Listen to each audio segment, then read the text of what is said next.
evening, everybody. Josh here with Conversations on the Fringe. I hope everybody is having a fantastic day. Conversations on the Fringe is live with you every Friday night, 7:30 p.m. Mountain Standard Time, 9:30 p.m. Eastern Standard Time. And this is where we bring you those conversations that are sometimes outside the bounds of reality. We stretch the limits of the mind and try to learn something new every day. We hear interesting information from people all over the world, and tonight we have our very special guest, Dave the Mystic. Dave does a lot of work with very high vibrational beings and gives talks about these energies and how they can be used on a personal basis for spiritual growth and understanding.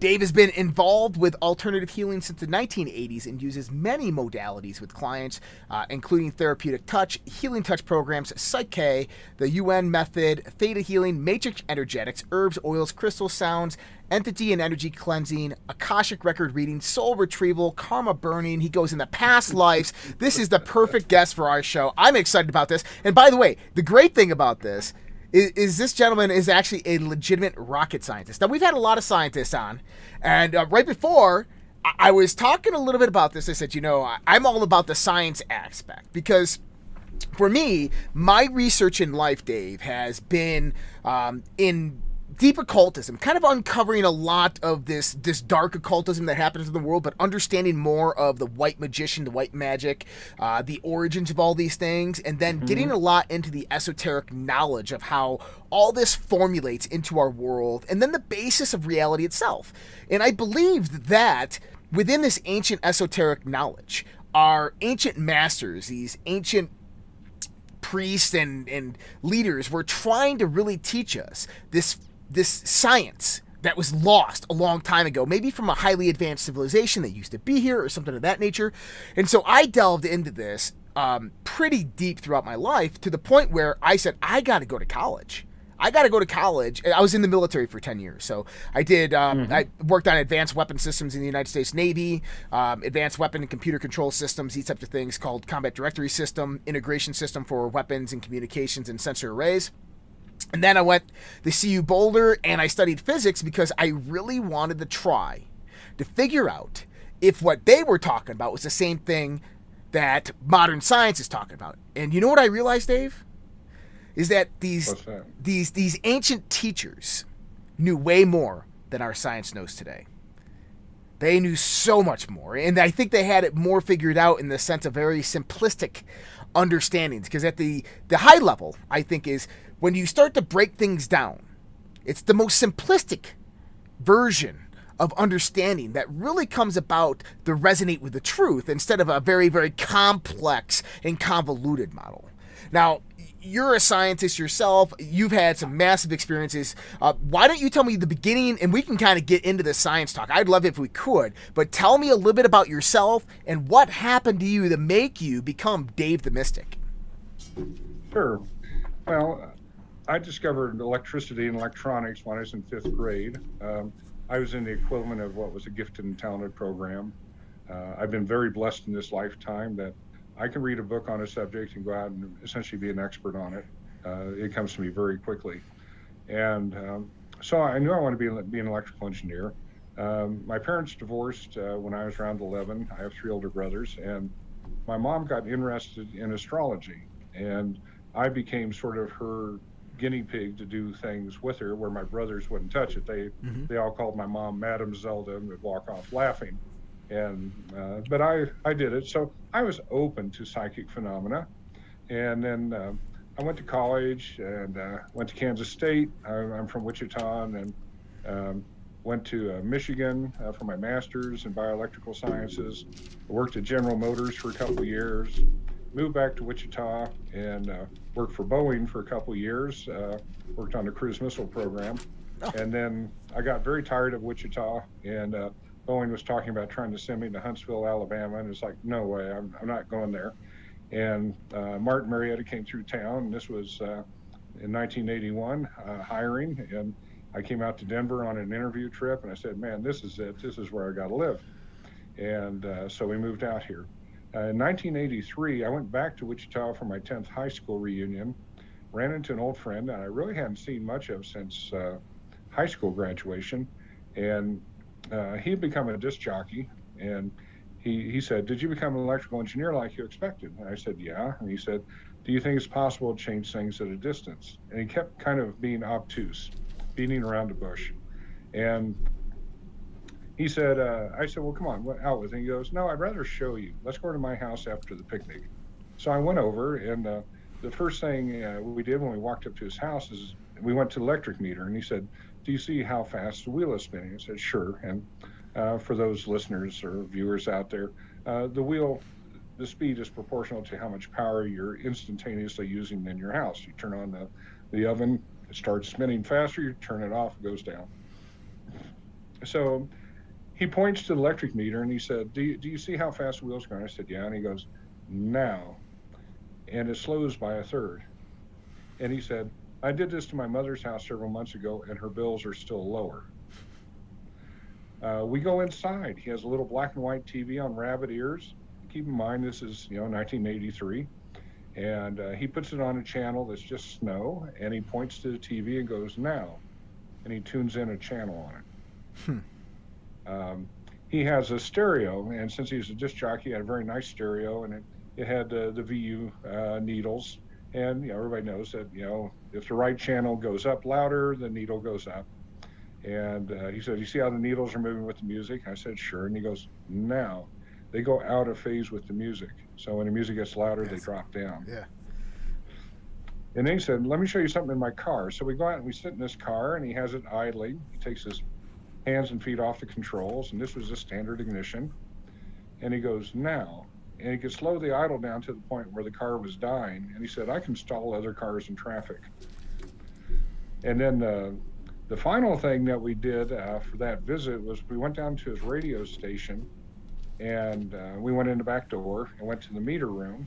And this is a 50,000 watt FM station, so there's no small potatoes. And there's a meter, is a digital panel meter, and it's reading 99.6. And he said, "That's the percentage of the rated output power that's going out the antenna right now." He said, "I can drop it." He said, "I can't drop it very far, else I'll trip it off. And I've done that before because it thinks there's a fault." But he said, "You see how it's stable?" And I said, "Yeah." And he goes, "Now." And it drops to 99.2. Well, 0.4% of 50,000 watts out the antenna, much less the 100,000 watts that's going into the radio station to power that and make it happen, was just quite incredible. Yeah. And my job at the time at Lockheed, or Martin at the time, had been doing lots of circuit analysis in what they call worst case analysis. It's determining how many variables do you have to take in terms of tolerances and things to see if you can prove that a circuit won't work, where we're looking for weak links in circuits. So my analysis skills were really coming up sharp. And but I started having doubts because I was really realizing in electrical engineering that we work with math models for parts. We don't actually work with the physics. So Ohm's law is great. It predicts the relationship between voltage and current and resistance. It can do it out to 10 or 12 digits. If you have something that can measure that, well, it's always right on. But it doesn't tell you anything about what an individual electron is or what it's doing. And I started realizing, and this kind of cemented it, that there's a whole nother reality out there that I need to dig into. And so starting in 1983, I got involved with energy healing through therapeutic touch. I got involved with psychic development classes. Got some wonderful women where the three of them and me, we clicked. And so we met every 2 weeks for a year, trying different things, experimenting. And I got involved with a group called the Tibetan Foundation, which was working with channeling ascended masters and also some meditation groups. And I just continued from there. And so some of my psychic friends in the past 10 or 15 years just joked and said, "Oh, gee, Dave, you're like Clark Kent and Superman. Clark Kent is at the engineering job and Superman after hours." And so I kept those worlds very separate. Yeah. And I just continued on, and I left Lockheed in 2000, went to a small renewable energy company, and then in 2003, outside of that job, I bid some contracts with the Air Force for R&D with a company in California, and we won those contracts. So it's almost like the voice came down my head and said, "Okay, now you have enough all the time you need, all the money you need, go learn everything you can about healing. And so I quit that job, and I just did the R&D job on an as-needed basis, and I was able to take all different kinds of classes, different modalities. I did 2 years of psychic development with the Denver Medium. I even went to acupuncture school for a couple terms and then decided it wasn't for me, but that gave me a background in Chinese medicine. And just a lot of marvelous things just started happening. Additional gifts started coming through, reading Akashic records, retrieving souls from personal hells that they've created, getting into the energy and entity clearing in about 2007 or 2008. All these things just kept coming forward. And in 2007, I started working for a company in Houston as their Denver representative. They were an aerospace engineering services group, and I stayed with them. And that work kind of got downsized towards 2017, 2018. I left them in 2019, but I've transitioned to this, doing this full time during the day, and I could sort of come out of the closet then. I didn't have to worry about people in aerospace discovering, Dave the woo-woo guy, is this the consultant we're really using, really? Yeah. I kept those worlds very separate, and I was successful. And you almost have to. I mean, we're transitioning right now into what we could consider a new world energetically. And I always compared it in the sense of like radio stations, as for the longest time you had everybody's vibrating on a certain resonant, a certain frequency, and the earth itself is at a certain frequency. Now, some of us are like, the earth is at 103.5, and some of us are at 105 and 106 and 107, and nothing in reality seems right. And everybody's like, those guys are weird, they don't make any sense, and they don't vibe with our reality, because they're all vibrating with the earth at 103.5. Some people are like 99.2, right? And they just like, nothing makes sense, and everybody's like, man, you got some issues, you need some help, right? Because everything's out of sync. They're in dissonance with reality. Well, all of a sudden, reality started changing. The Earth's position in the galaxy towards the galactic center, this started changing positions. Different energetic densities started occurring, and all of a sudden, that frequency starts increasing to 105. And those people at 103.5 are going, what the hell just happened? Well, we're sitting here going, I've been telling you the whole time, like, look at this, this is reality, And so I think that we're coming into this age where people are more acceptive of what is happening. People are looking at it in more serious ways, especially academia and science. Although I think that, and I don't know if you've ever seen this, is that academia has been very, very corrupted, I think, by funding requirements, by government funding, research, R&D, these types of things. When you have $1 billion for 10 years of revenue coming in to study one piece of information, you're definitely not going to solve that problem in a year. Yes. So, what are your thoughts then? Because, I mean, you're explaining this whole world of energetics in a sense, right? The universe is made up of energy. Science today does not define energy. They say energy is the ability to do work. They don't define it. They define it as a process, not a substance. What is your definition of energy? What is your understanding of energy? I've almost gotten to the point where I look at it as being, it is the background fabric of the universe, and in various forms we're able to collect it and use it. But it's there. It has a consciousness to it. It forms a structure to us.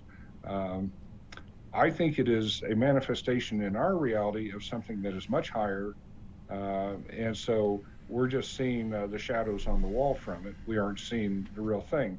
I feel like I saw the real thing once. I've had a lot of one-off experiences where the universe was giving me lessons, and one of them was I was walking in a park near us that has a big lake, and I walked past a great big section of bushes. And I glance over it, and all of a sudden, right in the center of the bushes, about a 5-foot diameter hole opens up, and all I see are gold threads. And I see this for about 5 seconds, and then it goes back to being a normal bush. And so I'm asking, the high vibration voices in my head, I said, what was I just shown? What did I see? And they said, you just saw the real reality. You saw what is the structure that creates what you think is the reality you see and experience. But you just saw the real thing. Now, And it's that's like, profound. okay, yeah. That's profound in so many ways. So I've had many spiritual experiences in my life, and what you saw was the improbability of reality. In the sense, on many different energetic levels, is if we look in the sense of the wave function, right? Is the wave function in an uncollapsed perspective would be that encompasses the complete universe in totality and absolutism. We only see a minor variation of this that breaks down to our reality. And I've seen something very, very similar, kind of like distortions within reality. Mine was more silver threaded when I've experienced it, but I've definitely seen glimpses of it very, very similar to what you're saying. It's kind of like this. I look at it as very improbabilistic. It doesn't know what to be, so your brain can't really conceptualize it. Mm-hmm. Well, one of the concepts for what our reality is, how it's created, is the idea. First off, I'm just going to say this. I don't accept the idea that people can be dogmatic about what the spiritual existence and planes look like. They're higher vibration, they're higher dimensionality. We are incapable in the waking state of saying, this is what it is, this is what it looks like, this is how it exactly works. And so everything that we get is symbolic, or it's metaphors, things like that. And so one of the metaphors is that our reality looks like a giant tapestry, and it just goes on, and there's all these little spiritual beings and big spiritual beings who are controlling that tapestry on the intersections of the threads, and you and I are the intersections of groups of threads. And these threads tie back into sort of the idea of having a life chart where, as we progress through life, we're going to have challenges to allow us to spiritually progress. So we don't just sit there like a bump on a log saying, twiddling our thumbs saying, well, give me a six-pack, let me sell on the Porsche, in 30 years I'm going to die after retired. It's just, no, they're not going to allow you to do that. They're going to keep poking and prodding you, and it's going to go back to a roadmap that you agreed to when you took on this life. And these threads, symbolically, are enabling factors that create these intersections of you and events and other people and things to give you these opportunities to grow. And so again, I think, as a metaphor, tying back to the gold threads, I think that has a lot to do with us. You could also look at it as, okay, if we look at, we're in a video game and we're being controlled by software, and we are one of thousands or millions of different instantiations of the same software, and they're all doing their own thing in those other ones, then you could look at these threads as sort of being software vectors, or sets of variables or sets of constants that are creating us in there. Just like we can have Mario Brothers being played on 100,000 different Game Boys right now, or whatever they're played on, and they all have a different set of circumstances as to people are at different levels of the game. There's no reason that we can't, in our reality, have this same universe we're in be replicated multiple times ad infinitum, for different experiences for us, going through some of the same things but making different choices. I like that analogy you just made there, because you talk about the software vectors, and for everybody out there to kind of understand this a little bit better, is right now you can take Mario Brothers and you can play it on the old school NES, you can play it on Super Nintendo, you can play it on Nintendo 64, you can play it now on the PlayStation, you can play it on your phone, on apps, you can play it on web browsers, and all these different systems are different levels of different types of software, right? It doesn't have to be the original software that developed it, but all these different softwares op at different computing levels, different memory levels, and they all have different languages, but they're all interpreting this one game. And that's pretty novel, because you take that from a spiritual perspective, in the sense is that many different shapes, forms, and levels of consciousness, conscious beings, can incarnate at this level of reality, not dependent upon their software vector that they actually derive from. Well, I think people get inspired to create movies to try to help us learn from them. Yeah. I certainly see that with all the ET movies, extraterrestrials, and about 2/3 are it's a positive experience, and 1/3 are, oh my goodness, get ready to go wipe out the planet. Yeah. But I see the same thing on the video games, and so Ready Player One was a fantastic idea where people are so burned out and bored on their humdrum lives that they're immersing with the 3D vision glasses, and then even getting down to suits that give them physical sensations to interact with these worlds, and they make money there, and they create friendships, and they're still fairly anonymous. Another one sort of like that is this recent movie Free Guy, where one of the characters, who's a background character, just supposed to be a bank teller who the bank gets held up frequently by the players. He ends up getting some artificial intelligence and suddenly becomes self-aware, self-realized, and then they start pushing back because it looks like that the game creator wants to shut it down and reboot, and so this goes through that kind of plot. But once again, it's like, what is our reality? As we were talking before the show, a particular puzzle or conundrum that goes back to the ancient Greeks, and it's still true today, is when we look around us, we get photons falling onto our retinas. They get turned into, depending on where you are in the stack, either a chemical or a bioelectrical signal, and it gets back into the visual cortex, and it gets fed into the brain. Yep. And your brain, if it's wired properly, and there's some people who aren't, some schizophrenics have some real problems with this, but if you're normal, fairly normal, and your brain's working fairly normal, it will create the scene around you, taking in these inputs, so that you can navigate through the scene. There's one lady who's a neurologist or neurochemist, and she actually had a stroke, and she called the book like My Stroke of Genius or something.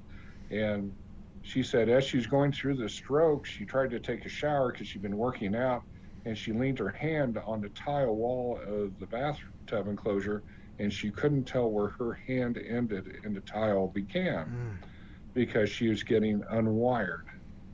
And so with all this going on, it really says that other than the concurrence that you and I can walk up to a table and we can both knock on it with our knuckles and say, we both experience this, we don't really have an objective way to know that that's reality, any more than the characters in the Matrix could discern that when they were plugged into the computer and being fed this reality, they couldn't discern what was reality either, so they thought they were living it. Mm-hmm. So we can't say for sure. I mean, it's hypothetical, and for somebody to say, well, I can prove through physics, it's like, no, you can't. Nope. That's just like the idea that everything around us is mostly a vacuum. You have a little tiny nucleus in these atoms, and you have an electron cloud that's way the heck out there, and everything else is empty space between it. It's just the electronic force of the electrons against other atoms keeps them from just overlapping or just collapsing into each other.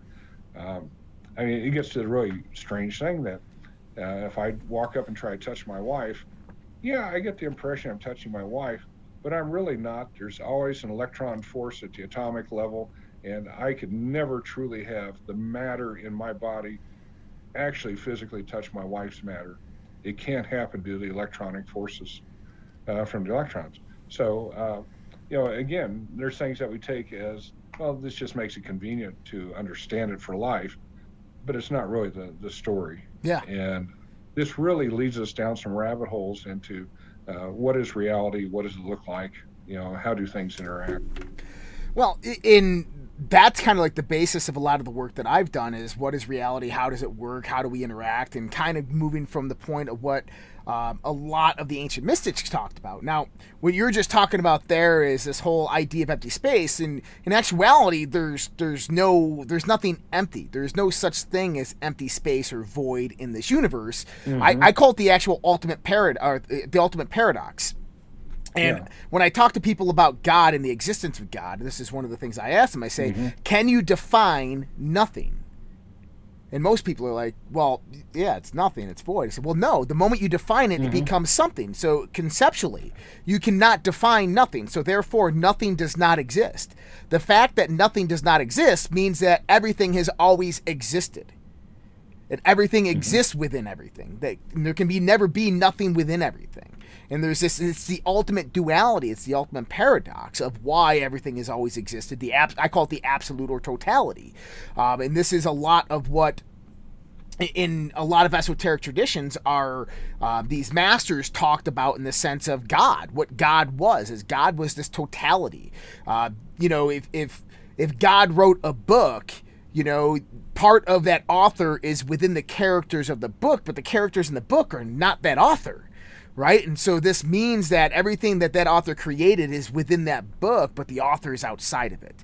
But there's parts of the author within it, and there's this kind of this conceptualization of how reality might work. Now, getting into the deep quantum physics aspect of it, can you explain to me a little bit about how energy exchange works, energy therapy or energy healing works in a very scientific way, and then kind of maybe in a very, very generic way that to help us all understand?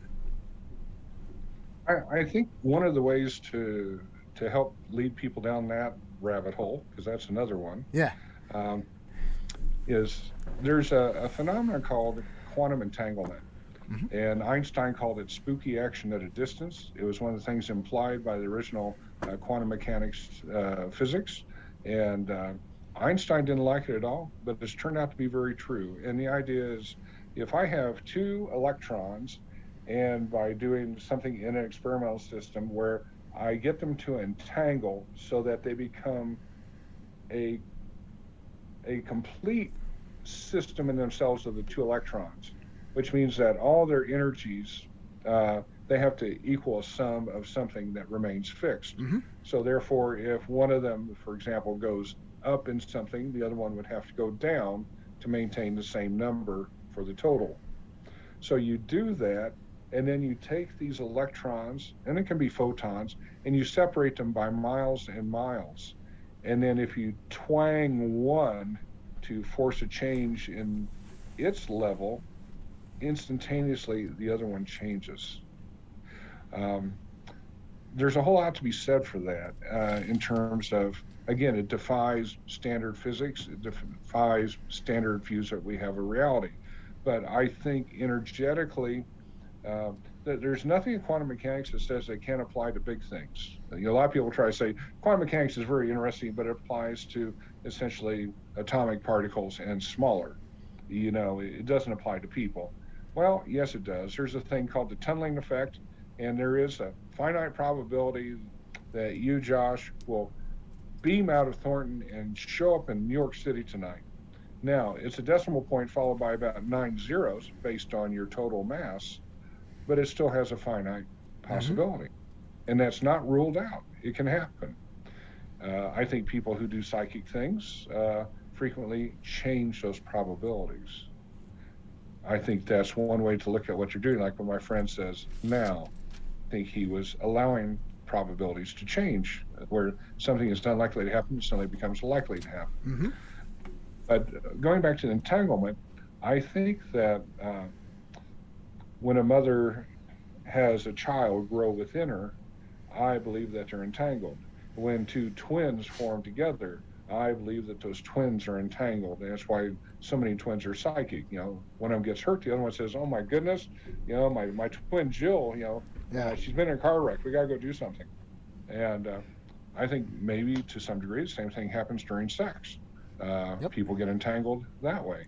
And so now, what is this entanglement? I'm not sure, but I believe that provides sort of a conceptual pathway on if somebody like, I'm going to be working on a client tomorrow who's in Spain, and I'm going to do remote healing work on her. First off, on psychic stuff, it doesn't look like electromagnetic stuff. Electromagnetic stuff falls off of the square wave law. As you get farther away from an antenna, the signal drops off by 1 over the square of the distance. Psychic stuff doesn't have a square law. It's a strong 2 feet away as it is 2,000 miles away. It doesn't matter.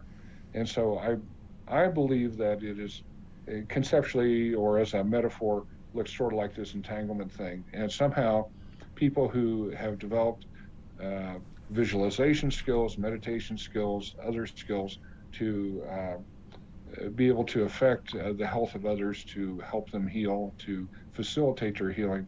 I believe that in some way I'm entangling with people's energies to help facilitate this and to hopefully change some things in their subconscious that is blocking their body doing what it wants to do naturally, which is to heal. Everybody's body desires to heal. It's just that sometimes when people get an illness and it's resistant against normal treatments, resistant against a variety of energy treatments, somehow we got to get in there and find out what's going on with that subconscious to say, why aren't you turning on the go juice to go get rid of the tumors, or to heal the liver, or to take care of the pancreas? Why aren't you doing that? And so I sort of view it that way. Yeah, so it's interesting because the human body is one of the most resilient creature on this planet. We know that in a natural state, the human body will live well past 200 years. I believe that there is actually some Chinese monks that have surpassed that. I think the oldest one, I believe, was 270-something years old. Now, talking about this in the sense is the body really just wants balance. It wants things to be in balance. And this is kind of what we're talking about even with entanglement, is when two particles interact and they come to a state of resonance with each other and then they are separated, they're going to compensate for that separation because that energy system still exists. And so they're going to maintain that resonance and always try to maintain that relationship. Now, I talk about, I call this optimization theory. You probably never heard of it because I wrote it and it's in my office and it's a work in progress. It was my work that I did at CU Boulder. But optimization theory basically states that the universe itself is moving to a state of optimization. Everything is moving to a state of optimization. We like to think in the thermodynamics that everything is moving down to a state of null or zero or moving towards entropy, right? And so we have the law of conservation of energy. Well, if we look closer at the law of conservation of energy and we look at it in the sense of a true system dynamic, multi-systems and subsystems, we start seeing that energy operates the same on all levels. And, being a scientist yourself, if I asked you, what if I told you there was one thing, only one thing that ever happens in the entirety of the universe? The universe is one thing with only one process, and there's nothing outside of that. All quantum physics, all subquantum physics, all chemistry, all molecular biology, all the whole macro reality, all of cosmology are all derived from this one simple process. And it's the same process over and over and over again. I did this to my college professor, quantum physicist. He says, "You're crazy." And I said, "Yep, well, guess what? The only thing that ever happens in this universe is energy comes in relation with each other and it exchanges. It moves from a high to a low, however we can determine what that is, but it exchanges, and those two systems come to a dual point of optimization." Right? So if I have a high state and a low state, the low state moves up, the high state moves down, and they come to a median point of optimization, and they form an emergent system, a third system, an emergent system that only exists because those two systems came together and exchanged that energy. And it will only exist as long as those two systems stay in relation to each other. Now, when we start taking this to the next level, is that relationship is what you're talking about here. This is quantum entanglement. It's that relationship of two systems of energy coming in exchange and communicating with energy. Now, this is the beautiful thing because you're talking about energy healing. Now, how can let's just say, not me, let's just say there's somebody out there who needs healing, your client tomorrow. They need energy healing, okay? Yes. So they have a blockage.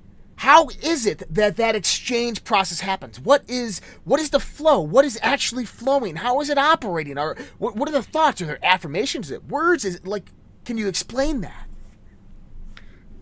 Well, what I found over the years is that I get a lot of clients, and I hate to say I'm the last resort, but I get a lot of people who say, "I've tried everything else," and I don't know whether to be honored by that or insulted. It's kind of like, well, what do I have to lose? Yeah. Nothing else has worked. Right. Who knows? One more here. It's like, well, thanks for the vote of confidence. And because of that, I developed a list of about 15 different things. When people come to me and say, "I've been to the doc gave me pills didn't work, the doc said that's my only thing I can offer." Mm-hmm. And I've been to somebody who does Reiki, and I've been to somebody who does this or that. And it's like, okay, again, we get to the point of what is it that's causing you not to heal? And so I do a lot of work with muscle testing. I've worked for about 14 or 15 years on really being as clear as I can for this to come through, whether you call it intuition, well, whatever. Yeah. And so I have a worksheet with about 15 categories of things that I test to see what are the other factors. One of them, for example, is working with parallel lives. I believe that when you go through life and you make a significant choice, you may spin off another copy of yourself in a parallel universe that chooses the other alternative. Mm-hmm. And this allows your higher self to experience the outcome of both choices. And I asked my guides one time, I said, well, does that mean that there's 10,000 Daves out there based on all the choices I've made? And they laughed very, very soundly and said, no, it only takes 200 to 300. And so I do find that some people are being affected by the experience of their parallel life. A very common scenario I get is a teenage girl who becomes a woman, grows up. Sometime in her high school years, she may have decided, I'm going to finish high school, I'm going to go to college, I'm going to be a professional, I'm going to make money, I'm going to be self-supporting, I'm going to realize who I am and what I want to be. That choice may lead to another version of themselves that says, I'm dropping out of high school, I can take care of myself. And so in a parallel universe, they're living on the street. Frequently, they're into prostitution and drugs, and they're having a hard life, and they're getting beat up by their customers. And sometimes getting beat up, those pains, aches and pains, especially around facial injuries, come back to the client I'm working with. And so I will have this client be a surrogate for the parallel life. And then I walk them through a system of subconscious core beliefs that I use called Psyche to help this other life get out of the rut that they're in, where they think that the only way they can succeed is keep doing more of the same, which is continue living on the streets, get them off the streets, give them that energy, and then have them disconnect their capability to talk to my client energetically through the veil. And frequently I find that this is one of many techniques I use that helps people suddenly get pain relief and healing, is because again, we're talking about quantum entanglement. They're entangled with these other lives in parallel universes. And this is a good time to give my parallel universe story. Like I was saying, the spiritual plane gives me lots of opportunities to try things. And about 5 or 6 years ago, a friend of my wife's and mine, who's an artist, and she's also intuitive, her name's Sophia, and she let us know that an art gallery and one of the big outdoor shopping malls up here, on a First Friday event, she was going to be displayed in their gallery as one of 3 artists. And she said, can you come by? And I said, sure. And it was from 5 to 7. So we got there about 5:30. We walked in. No Sophia, but I figured, well, she stepped out for a minute. And we find her stuff. We snack on the lettuce, or not lettuce, the celery sticks and the carrot sticks. And we can see a person at a table who's obviously the gallery manager, and she has a young guy with her who has a nice camera taking pictures of the guests. And we stayed for about 45 minutes. No Sophia. So we looked at her stuff. Obviously we're in the right place. We could find her artwork. And so we left, and I figured, well, she had an emergency. And so I sent her an email that night. I had to tweak her, and I said, gee, it's kind of surprising that you didn't even show up to your own gallery showing. I just had to kind of tweak her. And about 3 weeks later, she writes me and she says, Dave, I found your email very interesting because I was there in the gallery the whole time. And not only that, I went back and met with the gallery owner. We went through all the pictures of guests, and you and your wife didn't show up in any of them. So we were in a parallel universe where Sophia wasn't in ours and we weren't in hers. Plus, I had my wife as a witness for me being there, And Sophia had the camera as a witness for me not being in hers. Wow. And it's like, wow, this is cool. Okay, so I acknowledge that parallel universes do exist, and sometimes people inadvertently pop in and out of them. I've read stories about it, but that time it happened to me. And it's quite profound. That is. Are you familiar with the Mandela effect? Yes, absolutely. So one of the theories that I've had on the Mandela effect is that the universe operates on this principle of the path of least resistance, very similar to electricity, right? It's only going to do things that conserves energy, right? So if I'm manifesting and creating my reality through the realm of causation, through this process of how our minds operate and interact with reality, and I'm manifesting a reality that is not conducive with this dimension, this parallel dimension, this reality, and the universe finds it much easier to just put me in a different parallel universe, then that's what it's going to do. And so sometimes as it's manifesting reality, we become more cognizant and aware of things, right? Reality starts to shift us between these different parallels. Now, up until 1990, people might have said, hey, wasn't that like this and not this? I'm like, oh, it must have been, I guess not, right? Yeah. It's a fence talk. But now we have the internet, and around 2010 is when this stuff really became, honed in, because we had the cloud come out there. So we had better mechanisms to go out there and start looking back and seeing. And I think really what was happening is people are transiting multiple different parallel dimensions at the same time as they create the reality. And sometimes we're waking up and the Hindenburg, crashed in Germany on its maiden voyage, like I remember. Yeah. Me and my brother both remember. We're from Western New York. Everybody we met from Western New York all says the same thing. The Hindenburg crashed on its maiden voyage in Germany. And instead it crashed in New Jersey coming back from Brazil. Yeah. And I don't remember that. I remember specifically learning about it in school, watching the video of it, and it happening in Germany. The reason that they didn't move forward with Zeppelins is because of the maiden voyage. It blew up. And people are like, no, you have no idea what you're talking about. I'm like, no, that's legitimate. That's real. And they're like, no. And I'm like, well, we have to try to explain to ourselves what's real. So I dig this on the parallel dimension. Have you ever seen the movie The One with Jet Li? No, I haven't. Oh. Okay.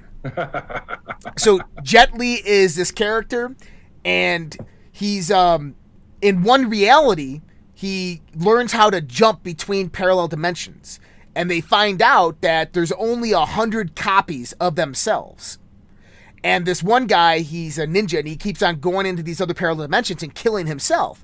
Because what happens is the energy, the consciousness, begins to coalesce into the one, into just one of the consciousnesses. And so he's going through every parallel dimension until at the end, he stands off with himself, and there's only 2 left. And the other Jet Li actually defeats the bad Jet Li, right? Good and evil tie off. But it's this novel concept of how our consciousness is, in a sense, not fractured in a negative perspective, but it's cascaded among different parallel dimensions and operating in different lifetimes all at once. Because if we even think about it in the sense of how the universe operates, that would be the most efficient way to allow us to live life karmically and to flow through life. Mm-hmm. Well, so, for all the viewers on this, if you can get past this limitation of thinking, man, this earth is stuck in its physics, we're limited by cash and resources, and what we can do and all this. If you say, no, you can meditate and really work on this, and you can visually create another universe that looks very much like ours, and you can put yourself into it. And there is no limit.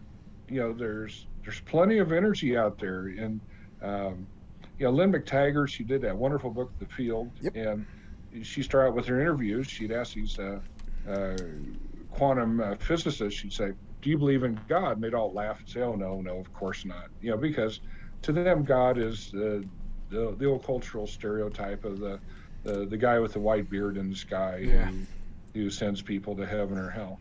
And but then she followed up with the question, do you think that there's a background energy in the universe that is conscious and is organizing?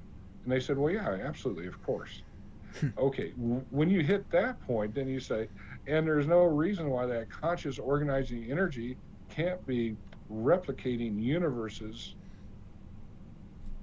to infinity. Ad infinitum. Yeah, absolutely. Yeah, there's no limitation on energy or resources. That's just something to kind of to keep us contained on our consciousness, for a little while. It's crazy to think about it like that. The whole parallel universe. Now, let's get into past lives. Now, we have a private social network of a little over 7,500 people. We do a lot of work together in the sense of spiritual development. We talk a lot about past lives. A lot of us have learned that what we call spaceship theory. So spaceship theory is something that I created to help explain a lot of events in my life that I was experiencing. I would travel a lot. I was in the military. I would come across people that you just knew. You knew intimately. You see them once and you're like, whoa, I know you from somewhere. And I call it spaceship theory, is that we're all, our planet was destroyed. We all hopped aboard a spaceship and we shot out into deep space looking for a new home. And we all went into cryogenic sleep and we uploaded our consciousnesses into an AI system. The first few systems didn't work out and all crashed. And so the computer created a whole bunch of AIs that keep us company. Right? And there's like 10,000 of us operating in this whole simulation of billions of people. And we keep on running into each other. And we keep on like, I know you from somewhere. We know each other from those other simulations. We know each other from the spaceship. But I look at this in the sense as well as past lives, is that we've had multiple past lives together, many of us. We have this one where we talk about... many of us believe that we had past lives together. And what we did is we produced a sigil. A symbol representative in one of the past lives, and it was we call ourselves the cult of the willow trees, because we all are, or the sacred willows. So we all are connected to these willow trees somehow. Have you ever come across that? Have your guides ever talked to anything about past lives and being connected and re-encountering people and the meanings behind that? Yeah, I do a lot of work with that. I do a lot of past life readings, and I have a worksheet. And one of the things that people are interested in is, okay, this is my husband, Billy Bob. Have we had past lives together? And I'll usually find that they have anywhere from 1 to 5 past lives together, and I can drill down and get the who, what, when, where, why, and the nature of the relationship, whether they're a couple, parent, child, siblings, or friends. Something else I see going on, though, is I view past lives as still ongoing, and they are moving forward in their timeline just as we are. And therefore, new things can happen to us if they reach forward into time because of some new event that's happened to them. It's not like their life is over and done with. And again, one of these, one-time experiences with me. So I'm in a meditation and my guides say, we want to introduce you to one of your past lives. It's a Hindu holy man, and his name is Sri Ananda, and he lived many centuries ago in India out in the woods. I said, okay. So we go and we find him, and he's got a little hut. He's got a little fire going. I walk him. I said, oh, so you're one of my past lifetimes, Sri Ananda. And he laughs. He says, oh, no. He said, you're one of my future lives. I love it. His reality was still ongoing. I love it. That is... So, I don't even know where to begin with that one. You're spot on. So the linear perspective of reality is completely relative to the conscious life living at that moment of where that conscious stream is actually happening to. Where in a sense is time is, I look at it at a very fundamental level. I look at time as the decay of an interference pattern within the ether going back to neutrality. So matter, everything like these are interference patterns or perturbations within a field. And the decay, time, is merely the decay of that field to remedy that distortion pattern. And so it only happens in the linearity of that experience within that resonant time frame. So I believe you're absolutely right, is everything is all happening exactly right now at the same time. There is no conception of linear time. There is just now. Yeah, something I've been seeing is if we call this violet pen the cause for something to happen. You throw a ball at a fence, and we call this red pen the effect. So that's the actual when the ball hits the fence. So we throw the ball and the ball hits the fence. And normally I would look at forward in time and I would say, obviously throwing the ball comes before the ball hitting the fence. I'm seeing these shifting and getting more and more to be simultaneous. And I'm even shifting to see them where the effect comes before the cause. And therefore, the effect has to go back in time and make the cause happen to give us that satisfaction of thinking we understand cause and effect. And I see that happening. Interesting. So the event can happen, and then it can go back in time and resonate to make the causative factors suddenly appear in past time so that it has a rational existence and forward thinking to satisfy the way our brain organizes data. Now, are you familiar with Dr. Dean Radin and his work and a lot of the stuff that we've had him on the show before? We talked to him about this, but the Consciousness Project, the one that they did 1998 all the way up to 2002, they put sensors all around the planet, and they're trying to measure if they could see increases or decreases in measurable consciousness, during emotional times, terrorist events, or these types of things. On September 11th, before the actual event happened, 15 minutes before it happened, they actually had these sensors all around the planet go off the wall. Now, they believed it was from some precognitive function of people sensing danger was about to happen and then the event actually happening. But now looking at it from this perspective, what if it was all of the people after that event in the linear time frame going back and actually thinking about it and reimagining it, and that energy culminating around that circa era of time? Absolutely. Yeah. To me, that's just as valid of an explanation. So, Dean, if you're listening, you got to put that into the study now. Well, I mean, part of the field, she in that book, The Field, she talks about all of the use of these random event generators that are based on a nuclear decay. So they felt that they're the gold standard of flipping a coin, ones or zeros with no influence. But they had one on there where they had a computer using the rig create a data tape that was random coin flips. And so, with millions of events on this tape, it should be totally 50%, 50%, ones and zeros. And they put it in a vault. And then they got a psychic there and they said, we're going to have you influence this. And they told him what was going on, and he influenced it. And he thought that the tape that looked like it was being recorded was the one he was influencing. But they had rigged it up conceptually, so the one he was influencing was the one in the vault. When they took it out and then measured the ones and zeros, there's a bias to it. Okay, so did he actually change the tape, or did he change the event of when the random event generator was creating that tape in the past? And I choose to take that where he went back in time and found out when it was being created, and he swayed the data there.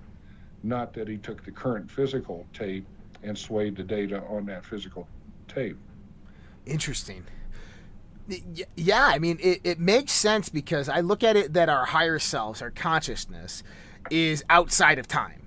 Our awareness is outside of time. It is. Yeah. I've always looked at it in the sense is that if energy is proportional to the mass, then when we're born as babies, our complete consciousness is not there. Our consciousness grows and comes into the body throughout the time of our development, and this is why we have the traditional ceremonies of coming into being, coming into adulthood, all these things. This is when consciousness fully comes into the body.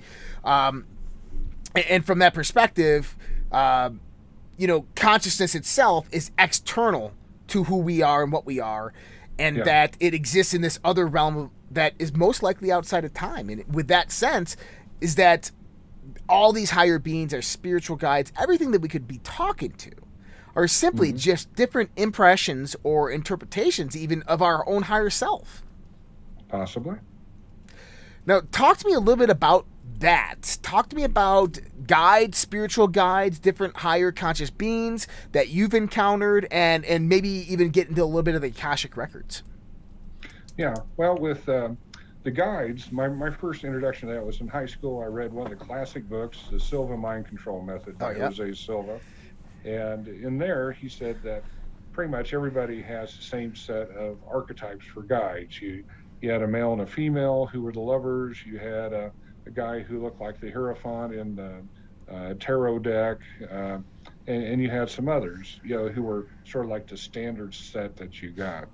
I think we've evolved in many ways, and one of the ways we've evolved is in guides. And so I see guides not just as being fixed either. I see that you can reach a point working with your guides where it's time for you to have a new guide who can bring in new flavors, and you may have one or several, and the guides may be people who are they were spiritually humans at some point, and so they are spirit form, and so they think and act like humans. It could also be out of the angelic realm.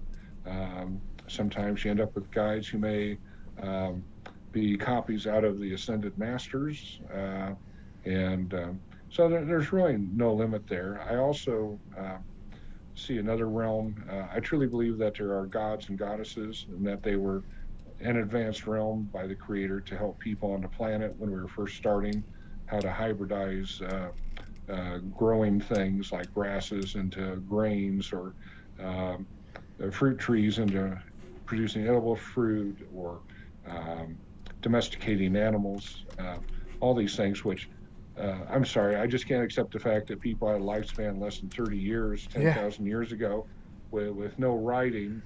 And I can't believe that they spawned geniuses all over the planet who were able to, hybridize all this stuff and make it happen. So I do believe they had help, and I believe the help in a lot of cases came from these spiritual forms that are called gods and goddesses, and a mythology built up around them. And I've been working with the goddesses so that they can come back onto the planet and start, having a presence. And so some of these guides that you have, occasionally you might have a god or a goddess mixed in there, because they can replicate themselves as often as they need. So as an archetype, so you could have an Athena, as one of your guides if you wanted. So a lot of opportunities there. What they're doing, from my point of view, is they are helping to keep track of what your life chart is, sort of your flow chart of your life, of what you wanted to accomplish this time to take care of things that you didn't do very well before. I look at that as being the small K karma, sort of like your report card, where when we were kids, they used to have little check boxes for doesn't wash his hands, doesn't raise his hand in class, speaks out too much, doesn't follow instructions, those types of things. And that's the small K karma. And you look for opportunities to come back on the planet and say, I can probably do better. I want to have another opportunity. And these guides work to keep your life on track, to give you challenges so that you can grow through them. And occasionally you had latitude to make the wrong decision. You can choose the right decision and it's going to be a hard path. You can choose the wrong decision, it's going to be a disastrous path. But either way, you're going to learn from it. You're going to grow spiritually. And I think that they are helping to honor your wishes to have this life and to learn these things. And it might be kind of painful what they're going to have to do to you, but they're saying, we know the big story, and we are going to try to do our best to keep you on track. And, we don't want you to fail. We don't want you to come back to the spiritual plane and say, wow, I had a 75-year life, and I only accomplished a third of what was on my to-do list. Really? Where were you guys? Yeah. When you can see the bigger picture. I love that perspective as well. I've had multiple experiences in my life with beings, higher dimensional beings. One of the first ones where I realized what it was, when I was introduced to really what it was, I had read a book out there called Journey of Souls by Dr. Michael Newton. Yes. Amazing book. Yeah. Changed my life, changed a lot of people in my life's life. Some of them bad, some of them good. I mean, it doesn't necessarily always go for the best with these things. But I went and did an LBL, a life between life hypnotic session. During this, I think it was like a 4-hour session, I met this being of she wasn't even light. She was like 7 foot tall, very angelic looking, just like very, very white, glowing, but very, very thin skull and head and kind of glowing white hair. Very tall, and I appeared to her very much similar to as she appeared to me. So we were, I'm like, I looked down, I'm like, whoa, I'm finally tall once in my life. It was like, oh, this is awesome, right? And, we had these amazing conversations, and she was with me, guided me through a massive transition in my life. While I was the latter parts of the military, out of the military, and then getting started afterwards, and really this an occultic esoteric journey that I went through derived from this higher being specifically, and I had lots of different interactions. The last one that I interacted with was just a few years ago, well, actually about a year and a half ago, and it weird enough that they always give me names that are in Aramaic or Hebrew. And here's the thing is that you go look them up, and then you find out that they have legitimate biblical ties, and that the story that they tell you in there is something that you never knew before, but there it is right there being shown to you. And this last one was Jael, Jael, and I was actually studying Solomon's Temple in an alchemical esoteric format, and I had broken it down, and I thought I had figured out what it was. I knew everything about it, and I was in the shower, doused in water, and I said, tell me if I'm right, and I kind of closed my eyes, and right when I did, standing in front of me was this 7-foot gargoyle. It was just this massive dragon thing, and I go, first thing I do is, I stop, who are you, what are you? And it goes, oh, when the student is ready, the teacher shall appear. And when you talk to me, that's one of those things that you say to get me to trust you, Yeah. And I said, okay. And I said, what's your name, stranger? And it says Jael. And it starts giving me, it gave me a download. So a download for people out there who don't understand, it's kind of like a flash of information. But you know it instantaneously, and it unravels throughout your life. But you understand everything that you're just given, but you can't unravel it right then. But it's there, and you get it, and you understood what you had. And it unravels throughout your lifetime as the unfoldment of reality occurs. And it gave it this to me, and it showed me Solomon's Temple. It showed me the truth about it. And I don't think anything of it. I talked to my best friend that night about it. He goes, well, look up the name. And we looked up the name. Sure enough, Yael, Yael or Jael is in the Hebrew Bible. It was a woman who stabbed the king in the left eye, which was interesting because it all talked about the third eye, pertaining to the third eye in the Apocrypha. Fast forward a year, my grandmother dies. I'm in Western New York. I'm sitting down with my mother, who is Christian. I mean, there's just no convincing other, and that's okay. She's got her beliefs. And I tell her this story, and I say the name, and she goes, hold on a second. I want to make sure that you're on the right side of history here, honey. And she goes out and pulls off this book, dusts it off, and it's Angels and Demons of the Ancient World. And she goes and looks up the name Jael, Jael, and it's the archangel and the protector of the Ark of the Covenant. Now, if you know, the Ark of the Covenant was stored in Solomon's Temple. Right. The prize in Solomon's Temple was the Ark of the Covenant. So how that happened by mere coincidence, by me just having this vision of this dragon, his name's Jael, and I'm studying Solomon's Temple, and it ends up being, in biblical context, the protector of the Ark of the Covenant, that's astronomical. So either the event really happened, which I know it did because I've experienced it and I've met with that being multiple times before, or I'm just batshit crazy and kind of can connect things in coincidental measures, right? And my life's proven to me over and over and over again that this stuff is more real than we could ever imagine. What are some of the experiences, the things that you've learned with these interactions with higher level beings? Well, I've done a lot of work with the energy of the creator directly. and I found that there are multiple layers, and I assume they just go on and on, above our creator. And so I've acted as an emissary, talking to some of these other layers, explain how the creator here has created people who are extensions and are given a level of autonomy. They believe that they're separate, which, it's good as you're growing up. It's one of the things through meditation that you try to overcome is feeling a separation from the creator. You want to get back and find your roots. And so that model now is being applied at a number of other realities that are at much higher vibrational levels than our creator. And I work with those beings too. So I feel very humbled and very privileged to be able to go and work with these other layers. It's pretty amazing when you talk about it like that. Talk to me about knowledge. How is knowledge stored and contained in the universe? Because if I think about it, when I think, I'm creating thoughts. This is resonance. This is vibration. This is patterns. These are being projected out, transmitted out into the universe. Energy is neither created nor destroyed. So that thought energy is projected out in the universe. It goes on forever. Is this stuff stored? Does it resonate with the fabric of the universe? Oh, it's absolutely stored in Akashic records. I mean, there's so many times in the Bible when they use the framework thought, word, and deed.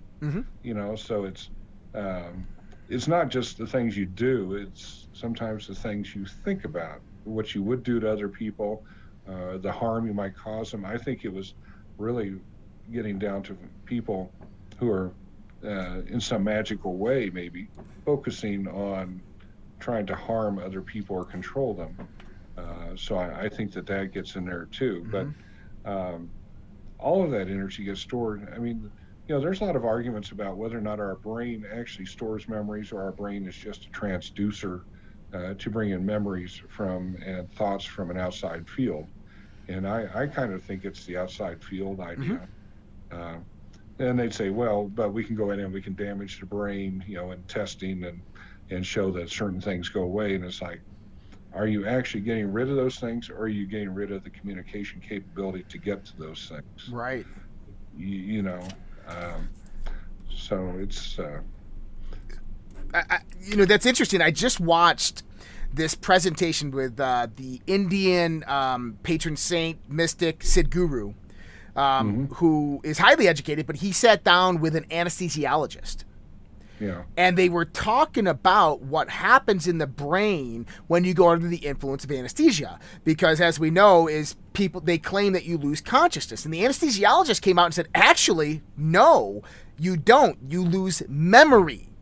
You lose your connection to memory. So he says is basically, think about it in the sense is that your brain is this mechanism of communication and everything is communicating back and forth. And this can be represented by a wave. And this wave is just kind of going back and forth. What anesthesia does is it takes certain parts of those brains and pulls them out of that waveform and makes them go into a standing wave by themselves, where they're kind of like in this stationary wave pattern that is not in resonance with the rest of the brain. And he goes, that's what anesthesia does. And Sadhguru goes in to talk about, well, that's actually not consciousness. And consciousness is not what you're actually experiencing here. You can't actually take that away. What we're talking about here is awareness, and there's a difference between consciousness and awareness. And he goes into this whole perspective, and that the anesthesiologist talks about how people come out of this, and they actually have different experiences. But this idea that memories are outside of us. Have you seen the movie Jupiter Ascending? Yes. Okay. Jupiter's Ascending. Now, how did a reincarnation come about in Jupiter Ascending? It was a complete genetic match, right? You had that genetic match happen again in the future. And she became royalty. Yeah. That's right. Martin Blank, Dr. Martin Blank, I forgot the university. The research papers are out there. He's done a lot of good research, particularly 2013, 2014, on DNA. DNA is an electromagnetic transducer, and DNA is a fractal antenna. The transducer means it sends and receives electrical signaling, as well as the fractal antenna where it picks up electrical signaling. And he has calculated this electrical signaling to be within the microwave bandwidth between 34 gigahertz to about 62 gigahertz. Now, what's interesting is that falls within the realm of the cosmic microwave background radiation, as well as there's articles published that say, well, what if we were influenced, our DNA was influenced through the cosmic microwave background radiation within the universe? So we start to tie all this together is, what if our DNA was that antenna that picks up the signal of reality, or picks up the signal of our consciousness, and that consciousness is continuously resonating and vibrating, but you need a transducer here in the physical plane, on multiple different physical planes, that is attuned to that consciousness to pick it up. Well, and that's, you're starting to get into the metaphors about what is our aura. And our aura has 7 layers, and our chakras they can look like a group of rings, and each of these rings ties into one of these different layers, and it facilitates energy coming in, going out. Okay, so once again, that's a convenient metaphor. It may not look anything like that, but they may be describing the functionality it does have, and again, could this be manifested back in the DNA? Certainly.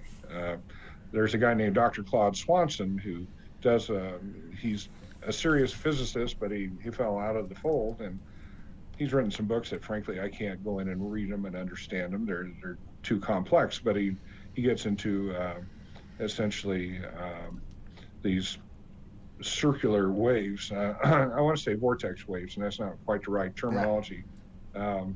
But he feels that those interact with our DNA, and you know, they get in there, and Greg Braden certainly talks about all this too, with light and photons interacting, and you know, they're finding there's biophotons, you know, moving around inside our bodies. You know, the ancient Greeks, this is still one of the ones that I find funny, is, you know, the ancient Greeks model of how we see is that our eyes shoot out something that we would interpret it as photons, and that's how we detect things that we see. And, you know, according to the current theory is, you know, photons from the sun or light sources bounce off something, come to our eyes and get focused, and that's how we see. Well, there's a guy who built a piece of equipment to extremely sensitive photon detector, and he put test subjects in a totally blackened room. I mean, no light sources at all. And it could detect this. The person was looking around because their eye actually is shooting out photons, and they could actually control electronic switches with their eyes by focusing on the switch location where it would pick up these photons. So, I mean, it's, you know, so many of our models on how we think, we've taken the gross effect, but when we really try to get down to, you know, what's really happening, a lot of times it defies traditional physics so much that, you know, a lot of serious scientists just, they don't want to have anything to do with it.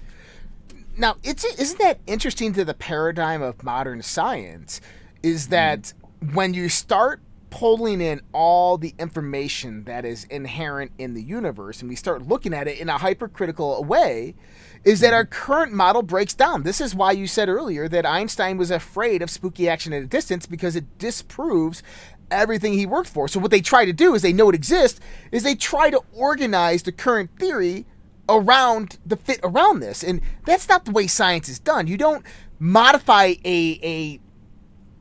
you don't have new evidence that enters into it and then just say, well, let's take that theory and let's try to fit it into there. No, you have to modify the theory now. You have to expand on the theory or extrapolate a new theory. And I think that's where science is failing today. It's very, very left-brained, if we want to look at that. It's very materialistic. It's very, very, you know, we live in a 94% empty universe. It's full of dark matter and dark energy, which we don't understand. And, you know, all that is what the Greeks and so forth have talked about for the longest time. And all of that is it's talked about in the spiritual sciences. Everything that we're talking about here makes up all that stuff. Well, and there's a number of physicists who are starting to show up, and they're saying, I'm sorry, but the speed of light in a vacuum is not constant. I'm seeing variations. Well, in order to get around this and to destroy any contrary evidence, they used circular reasoning to define the speed of light in a vacuum back in the late 80s. And they said, yeah, we're done with that issue. You don't need to look at it anymore. Yep.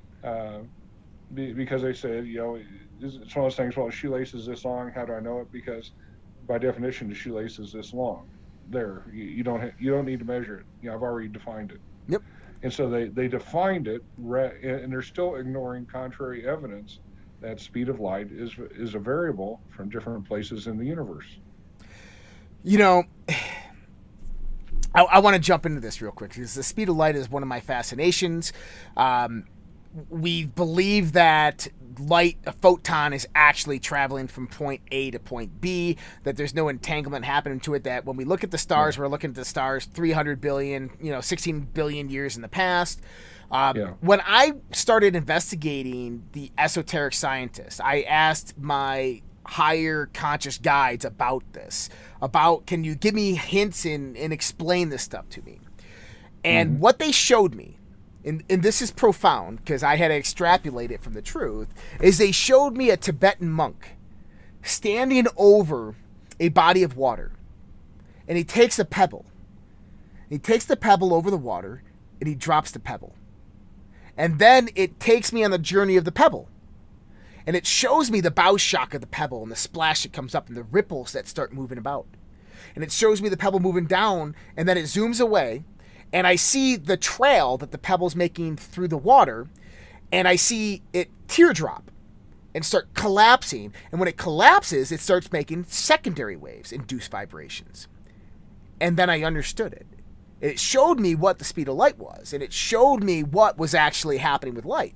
And this was kind of redefined in the sense of when I went through Navy electrical school and all this stuff, is that a photon, electron, all these things, what they really are the after effect of something moving through a medium.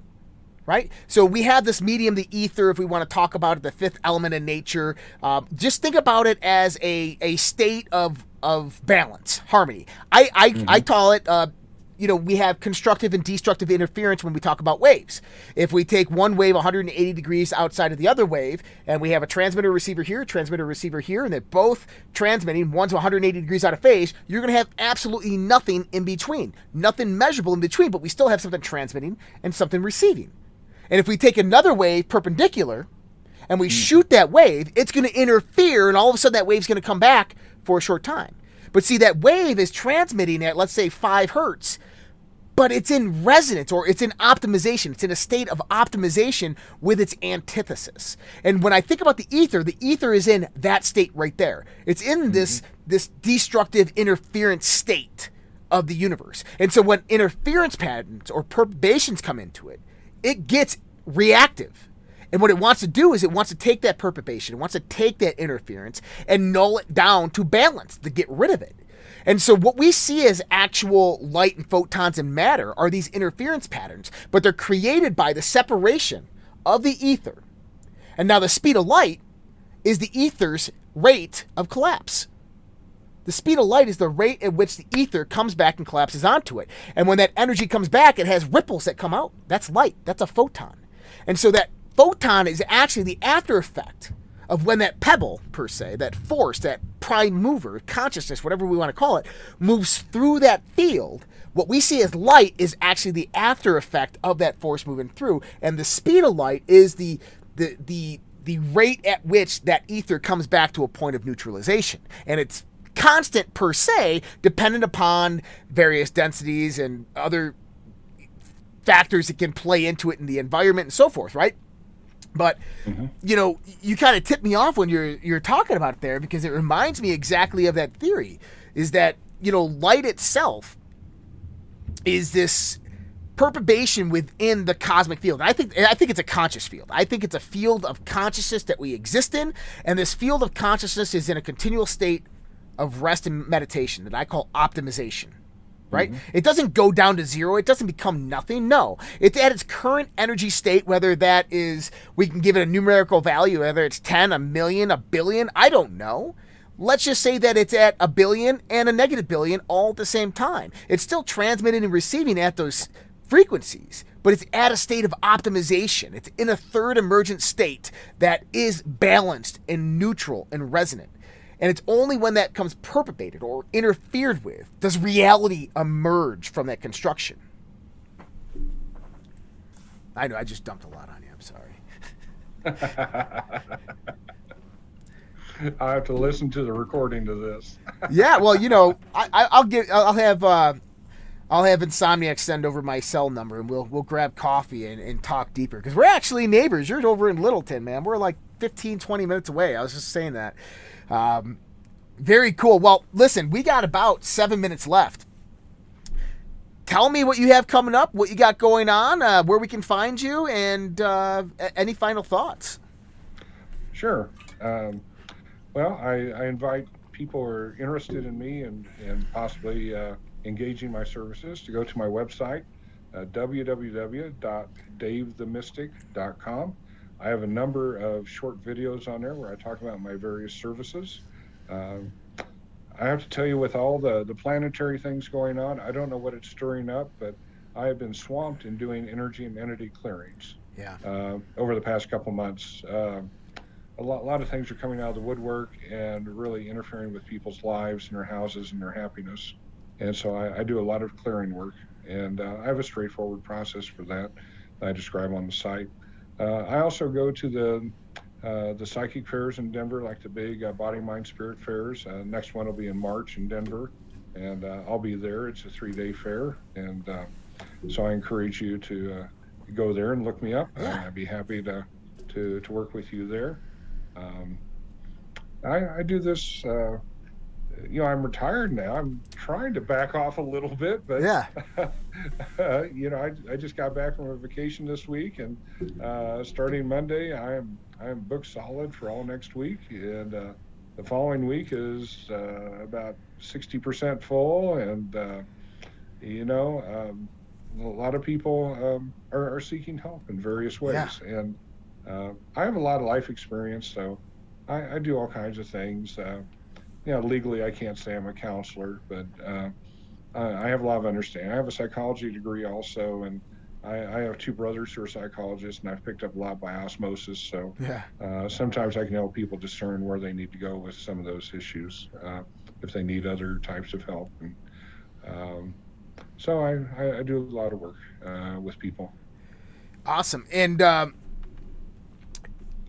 so what are your thoughts of what is coming, of the future, of what the next year, 2 years, 3 years looks like?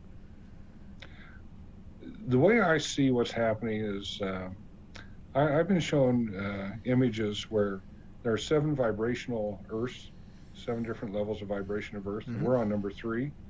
And as people evolve and reach higher levels of vibration, many of them are being moved to the higher 4 levels of the Earth.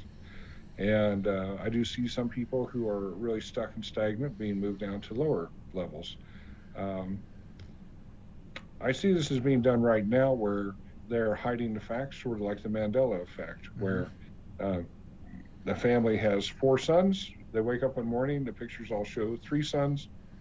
They don't know that they ever had a number 4. Right. The background was changed, and this other person has gone to this other level of Earth.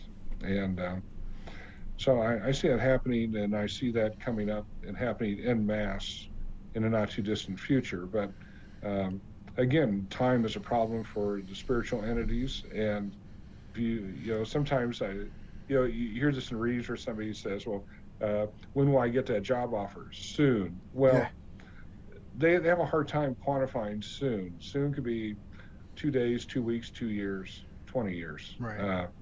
I feel the same way about having this massive migration off of our planet into higher vibration levels as people are ready to go. And things won't be perfect there, but it'll be a different way of living that is probably gets rid of a lot of the humdrum stuff here, like the pollution and having a lot of people who are just very unpleasant. They have a very poor understanding of life, love, getting along with others. So a lot of those people will be move to other places. I agree. I see a lot of the same things happening. I see a lot of one of the ways that we've described it, and we've looked at this in a very, very esoteric, historical level, is that our solar system travels through the galaxy, and the galaxy has black holes at the center. We have a discretion disk that goes out, and so you have the coalescing of all the mass towards the center of that black hole, towards that discretion disk, which is flattened out. And that means that as our solar system transit and does this kind of sine wave spinning toroid around the galaxy, it's actually moving up and down beneath the center of that galaxy. And that would be the densest area. So it moves through various points of high density and then comes out into high points of high energy. And that dark ages, or these very, very ages of materialism, come about through the last transit of that passage through the dense parts of the through the galaxy. And one thing that we've traced back is that the Aztec calendar, the Mayan calendar, all of this 2012 stuff that was talking about was the ushering age of the age of Aquarius. But this Aquarian age was the resetting of that. The 26,500 year cycle, the precessional equinoxes, is really representing this transition of this up and down motion of our solar system through the arm of the galaxy. And that we're coming out into this high energy field and moving out of this very, very high density field. And so a lot of people are waking up. That analogy I gave earlier of the radio frequencies, everybody moving from 1035 to 1057. And some people are just not going to make the transition. Some people are going to get transitioned down the 952. But a lot of us are already awake at 105, 106, 107, sitting here going, hey guys, we got our hands out. We're here to help you. We got the knowledge for you. Let us help you here. Let us guide you into what's happening. They're just like, what is going on? And so we see a lot of this confusion. And I think that's a lot of where this animosity comes. A lot of this toxicity that we're seeing in the world right now is coming about because of this transitional shift of energy. Yeah. Well, if we jump back to Course in Miracles, they talk about there's only love and everything else. And, I think so much of what's going on right now is fear. And the dark side, the dark elements that I deal with when I do clearings, they feed on fear. So it's in their best interest to make this as fearful of a place as they can, because those emotions of fear and hate and anger all feed the dark entities. It's really empowering them. And so, the best we can do, one of the best things we can do is to continue focusing on love, send out healing, send out positive emotion, to help people get past this stuff, and be very tolerant. There's lots of Karens out there. Just bless them and move on. You don't need to engage them or to fire them up and things like that. 100%. Dave, I absolutely love this conversation. I'm sorry I talked way too much. I tend to do that sometimes. But when I'm fascinated and I'm engaged, I think it's more of a conversation between two minds other than an interview. And I like the engagement of the conversation. So I hope you did as well. And I hope you come back, because you are definitely invited back on. And we need to go have coffee. Guys, Dave the Mystic, you can find him at davethemystic.com. And he's definitely going to be back on with us here in the near future. Dave, thank you so much for joining us. Guys, Dave, hold on one second. Guys, we'll be back in about 30 minutes with Fringe After Dark on our other channel. If you are on the social Redpill and you want to check out Fringe After Dark tonight, what I want you to do is just go to the social Redpill, post on there, let us know that you want to join, and we'll get you the links over there to watch that. Other than that, we love you. God bless. Take care, and we'll see you guys later. Good night. Bye. Good night.